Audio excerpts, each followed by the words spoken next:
Okay, this is how you log into Webmail. Open up a browser, type in your web address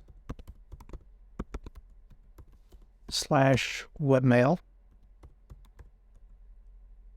and when you hit return or enter, it automatically does a redirect to go to the secure path, which is your domain name :2096, and 2096 is just a secure port on the server.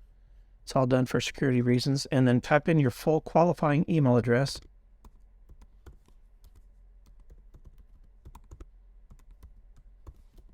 And then the new password.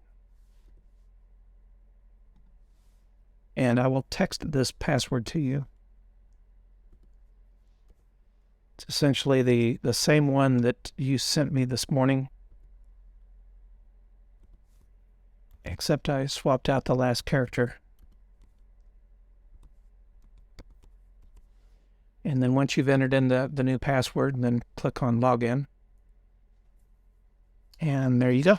And I'm going to say never to that, so I don't retain passwords. So when I text you this new password, put it somewhere safe, because I won't retain it.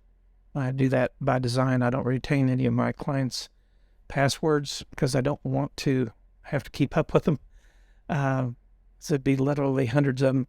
So I'm going to log out, and that's all there is to it. If you have any questions, let me know.